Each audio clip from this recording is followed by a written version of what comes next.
Saya ikhlas, reaksi kepala sekolah di Prabu Mulih usai dicopot diduga karena tegur anak pejabat bawa mobil. Kepala salah satu sekolah menengah pertama, SMP, negeri di Prabu Mulih, Roni Ardiansyah, mengaku ikhlas setelah dicopot dari jabatannya oleh Dinas Pendidikan dan Kebudayaan, Disdikbud, Kota Prabu Mulih, Sumatera Selatan. Menurut Roni, ia kini telah melakukan serah terima jabatan, sertijab, setelah dimutasikan menjadi guru biasa dan tak lagi menjabat sebagai kepala sekolah. Intinya saya sudah sertijab, saya ikhlas, karena memang penyebabnya saya buat kebijakan. Saya sangat menghormati keputusan pimpinan, ujar Roni saat dihubungi melalui sambungan telepon, Selasa, 16 September 2025. Roni menjelaskan, ia dicopot sebagai kepala sekolah lantaran salah mengambil kebijakan. Akan tetapi, Roni enggan membeberkan kebijakan seperti apa yang membuatnya dicopot dari jabatan.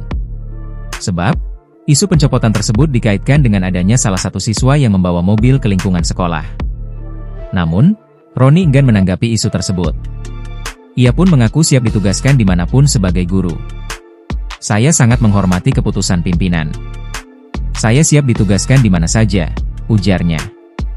Diberitakan sebelumnya, potongan video tangis haru para siswa salah satu sekolah menengah pertama, SMP, negeri di Kota Prabu Mulih, Sumatera Selatan, yang melepas kepala sekolah, Kepsek, mereka, yakni Roni Ardiansyah.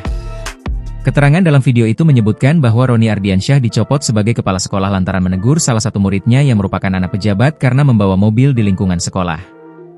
Dalam video tersebut, Roni pun terlihat tak mampu menahan tangis saat ia disalami satu persatu oleh muridnya. Roni mengatakan bahwa video itu direkam oleh gurunya secara spontan saat mengetahui ia bakal pindah ke sekolah lain. Download Tribun X sekarang, menghadirkan lokal menjadi Indonesia.